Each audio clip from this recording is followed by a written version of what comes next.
We now return to Reckoning of New York. Death after death. The isolated parking lot. Fuck the tower, fuck Reynard, and fuck my caretaker, too. I'm done. Out.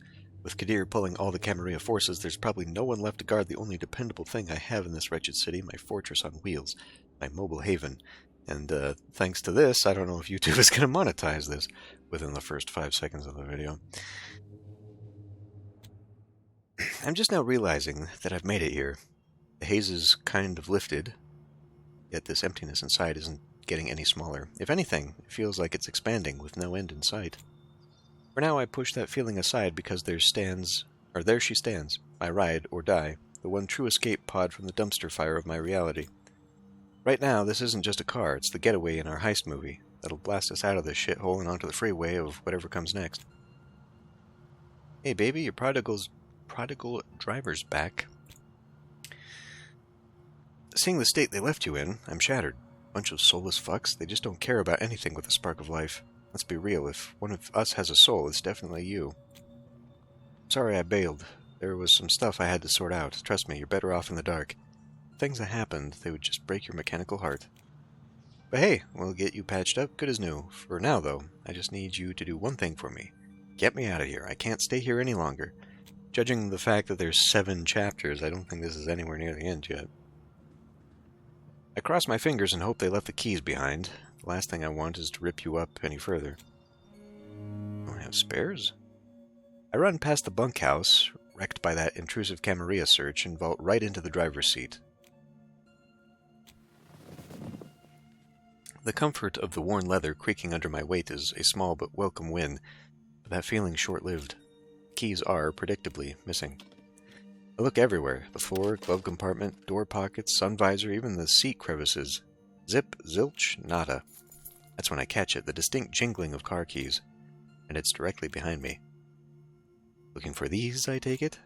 1,000 needles jab into my brain as I struggle to respond. Did the sheriff have a change of heart about taking me out? Hold on. I know that voice. I know it deep down, even if it's all scratched up. Fuck, could it really be? Bad week, huh? Seriously? Is this a joke? Kadir must have taken my head back at Elysium, and all this is hell messing with me. Because why else would he pick this exact moment of all possible moments to make his grand comeback? Take your time, kid. I know it's a lot. I can't get a word out. Seriously, why can't I speak? I've gone through hell and then some thanks to his bullshit. And now, when it's finally my turn to lay into him, my voice fails me? And that smirk, what a pretentious jerk. Never again. I just can't. I can't. You didn't show up. I know. I'm sorry, Kali. Why now? So what's different about tonight? Why show your goddamn face now? Shifts in the game. You know how it is. Plus, I've missed you. We lapse into an uneasy silence. On closer inspection, he looks like he's been through the ringer, maybe recovering from torpor or something. But his eyes haven't lost their fire. In fact, they're burning even brighter than before. You look like shit. Breaking the bond will do that to you. Bond with whom, though? Blood bond, a mystically enforced relationship between a vampire and another, mortal or kindred. Drinking the blood of a vampire directly from the vein 3 times creates an intense loyalty in the drinker, resembling infatuation or obsession. The bond loses its grip with time and is reinforced by repeated drinks from the donor vampire. Bond? What is he talking about? How's Aisling holding up? The art hole looks like a blast zone. It's a wonder that Moore didn't bite it last night. Did this asshole actually have the nerve to visit the Elysium ruins after what went down? The sheer fucking hubris. Marching straight into this shitstorm like he owns the place, the whole world on his tail, ready to gloat. Wait, holy shit. You were there, weren't you? Or we almost got sniped. Should have clicked earlier. The dog... You were bonded. The dog... The famulus... Reynard cracks a smile and lets out a soft whistle. Next thing I know, the Doberman I saw on the roof dashes in, wagging its tail enthusiastically, and wraps itself around Reynard's legs. He plays with the dog as he continues speaking. You were knee-deep in shit. After that ritual, I was hanging by a thread, but I couldn't just let you croak. Our clan, we're a rare breed. Gotta have each other's backs, remember? Oh, and you're really looking out for us now, huh? Beyond your wildest imagination. As the dust settles in my mind, I recall an odd detail. Why did he inquire about the Tremere Regent? What? It's not like they were close or anything. I don't think so, at least.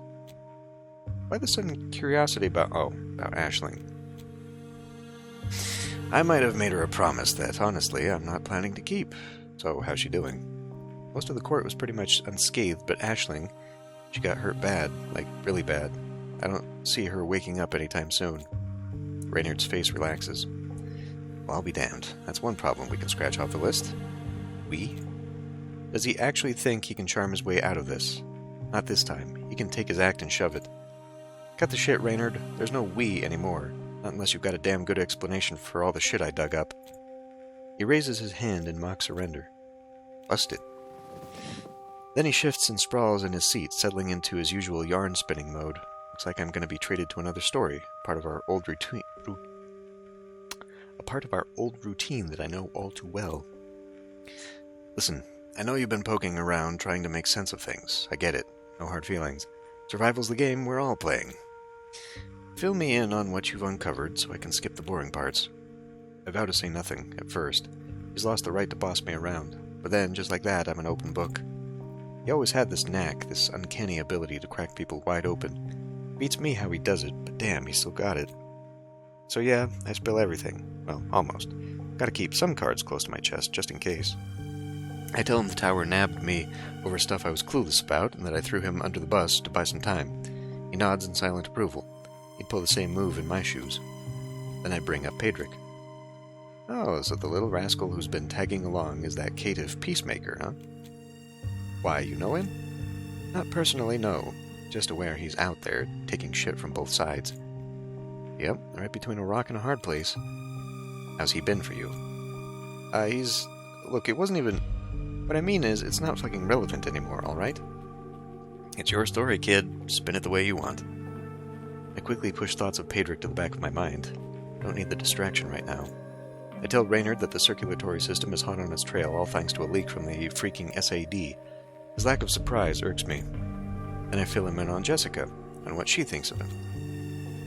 Jess has always had her issues with me. We're like oil and water, but she never turned down the chance to cash in on our schemes. Read into that however you like. Anyway, it's a relief to know she's doing okay.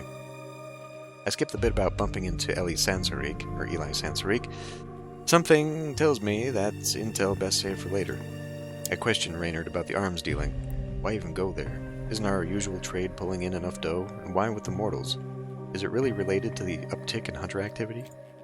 He gives a thoughtful and pleads for patience, a virtue I'm running low on, but I bite. Finally, I bring up Vritra, the autarchus on the Hudson. I make it clear I'm aware she's a force to be reckoned with, a genuine danger, and that Reynard is involved with her in some way. It hits me mid-rant. I've been shouting the whole time. I lash out, accusing him of keeping me in the dark, of not trusting me, of using me. Then I start to cool off. Unloading all this really did help, but my fury still burns strong. You really went the extra mile, kid. I'm impressed. He gives the dog another look, his brain obviously running some kind of grifter's calculus. Alright, let's cut to the chase. You're in this as deep as I am, whether you like it or not. But you deserve the full story, so grab a seat. We're in for the long haul. He slings his legs onto the table, settling into a narrative groove. Yeah, I've been working with Vritra for over a year. All those covert ops you've been running on the dark web, Vritra's fingerprints are all over them. I bite back my anger. Its time will come, just not now. It wasn't overnight, but I managed to get on her good side. I'll spare you the details, but let's just say it involved ferrying herds of mortals to her enclave on the Hudson.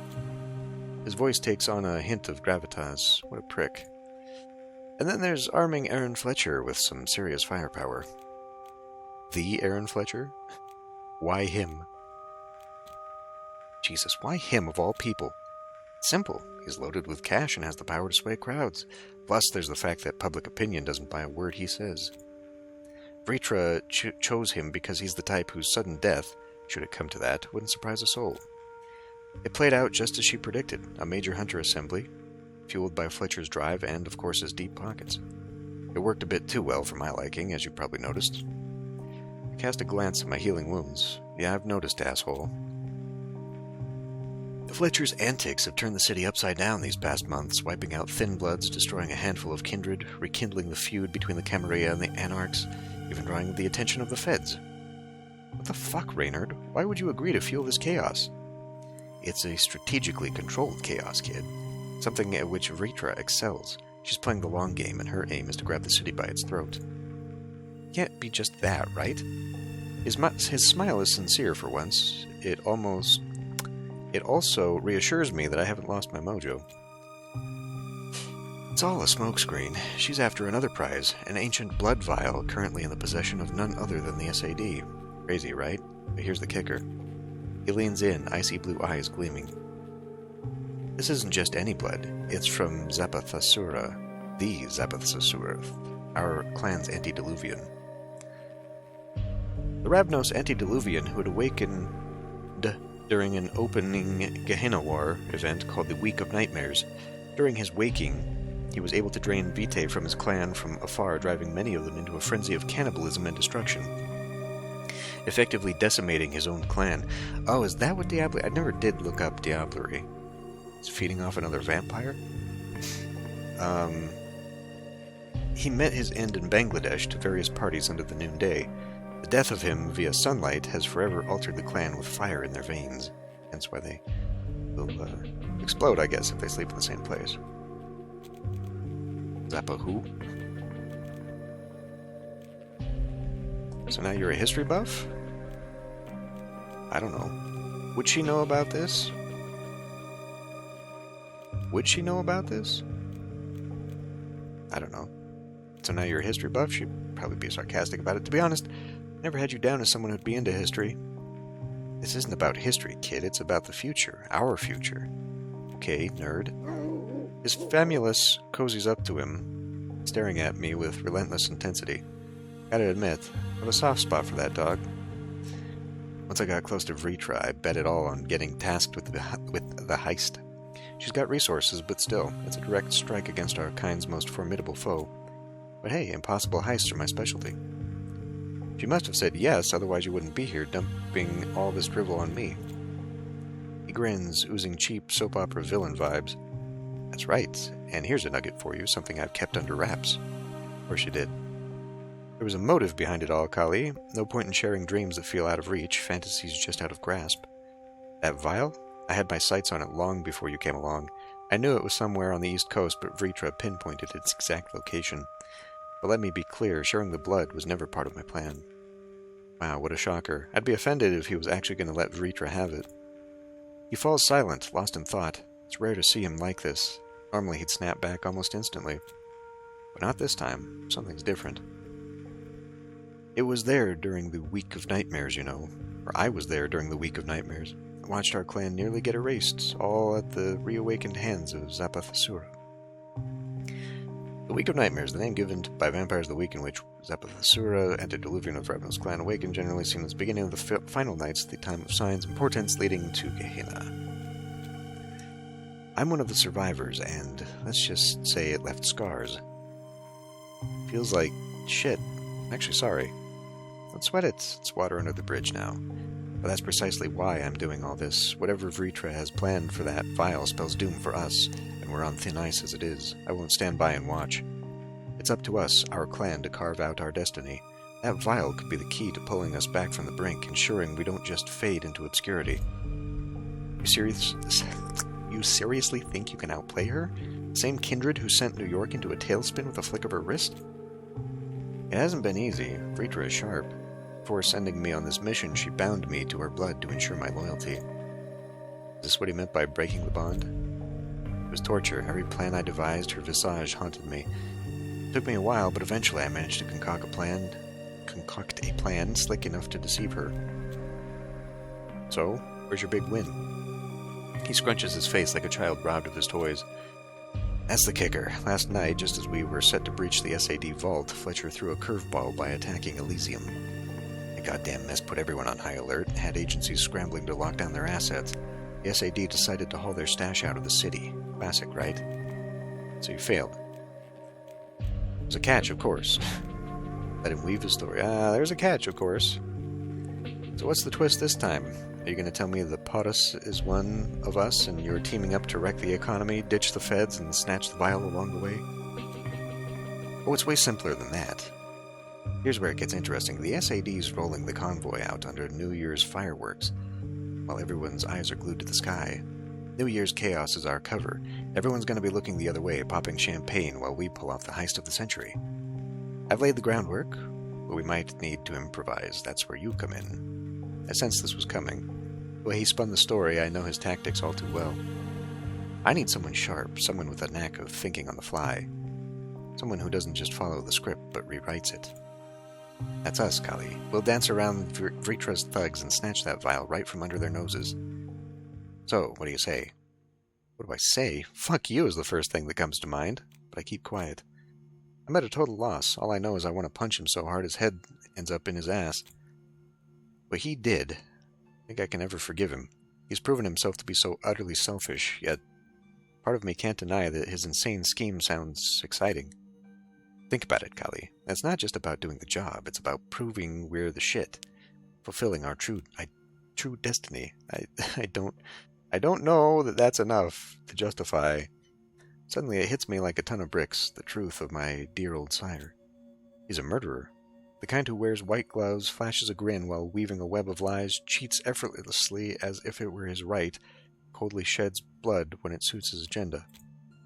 A gaslighting crook ready to rescue his child, only to betray her when she's no longer useful.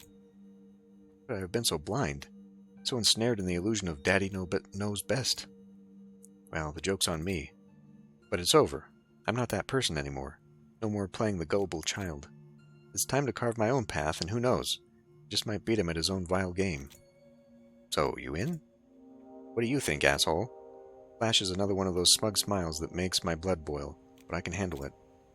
I think you see the bigger picture. I think you've got the strength to put up with me a bit longer. I get your anger, it's justified, but let's do this last job together, and after, if you want me gone from your unlife, so be it. I got a few questions first. Understandable? Fire away. What's in it for you, really? You didn't show up.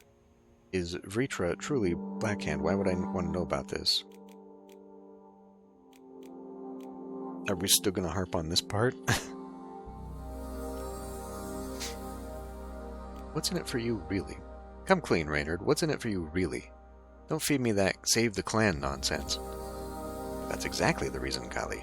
We're thinning out, and the ones left are too weak to keep our legacy alive. We're destined to dilute our blood into nothing. But it doesn't have to end like that. We've got a shot at putting things back on course. It's a load of crap, and we both know it. I play along, though, nodding like I'm deep in thought. Have I quenched your thirst for knowledge? I used to find his bullshit captivating, irresistible even, but I'm a changed kindred now. It's a lot to digest, I get it. No rush, kiddo. Decide in your own time. It's all up to you. If you're in for the ride, catch me tomorrow night, 2 hours before dawn. We'll meet at our regular Chinatown haunt. I'll be waiting for you. Gets up and strides toward the back exit, his famulus trailing dutifully behind. Remember, whatever you choose, we're still solid. Good seeing you, Kali. Take care. Yeah. The moment he's gone, I collapse onto the steering wheel. My thoughts are all over the place. I mean, jumping into this is clearly idiotic, isn't it? But the prospect of pulling off a major heist sets my whole body abuzz, overpowering my better judgment. Damn, my mind's a mess.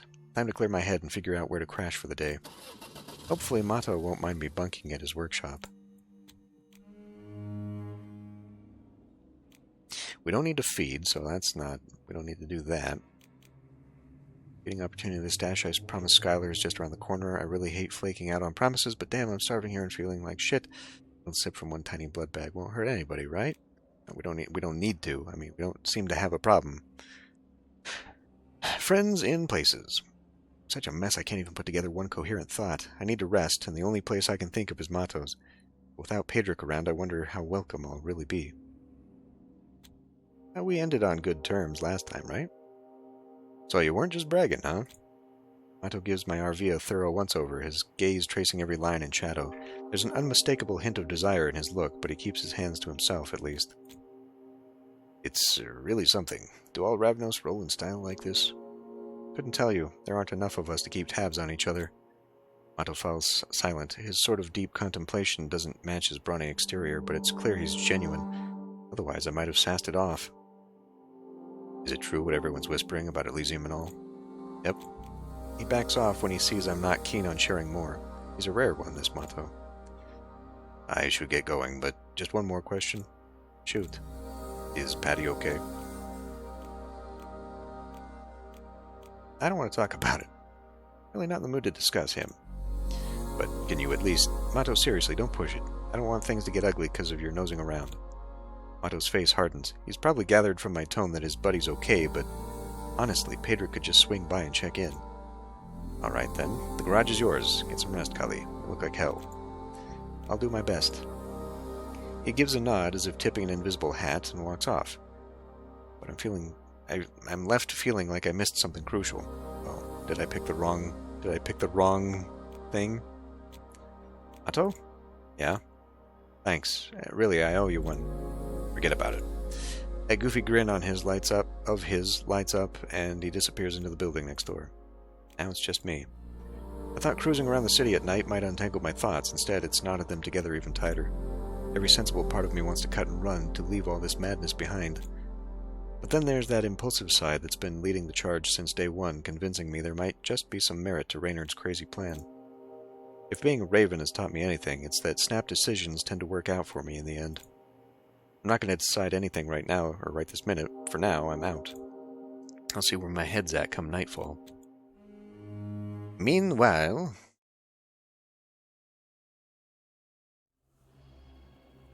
Blade is here? What the fuck? I'm begging you, mistress. None of us saw that coming. It's just... Maybe the lad's wrong. Maybe we shouldn't trust... Silence. Mistress? I find no reason to doubt that bewildered boy. He may speak with defiance, but his hunger for what I've offered him is too great to be ignored. I don't remember the voices I give these people, and it was only a few episodes ago. It is a bitter pill to swallow, but we've indeed been outmaneuvered. You should bear the brunt of that mistake. Of that you can be certain. But now, it's not the time for groveling. We must act. What should we do? You and those two other imbeciles remain integral to the scheme. Maintain your roles, pretend that nothing has changed, and be utterly convincing. Once you secure the item, dispose of the others. All of them? All of them. Journal entry. I don't suppose it was a character that was added. Really wish it would remember when I looked at somebody. It doesn't update them when they show up in the story, so... Okay, we have no idea who Blade was there. I guess it was just Blade lookalike. Cosplayer. Reunion. You know who's back? None other than Reynard fucking Castle himself, and he wants my help in snatching an ancient vial with the blood of our clan's antediluvian, currently in possession of the SAD. This whole plan is beyond daring. Utterly suicidal, frankly, even for us daredevils. Still, it sounds exciting. And we'll probably jump into it, because I'm sure that's what the game wants. It's very big on sticking to the stereotypes. The characters. These past few nights have been a real eye-opener about how much I've misjudged people, but Mato really has a heart of gold. He didn't even blink before letting me crash in his garage. And end the night. Night 7. New Year's Eve. Okay, end this one here. I'm hungry. I'll see you next time.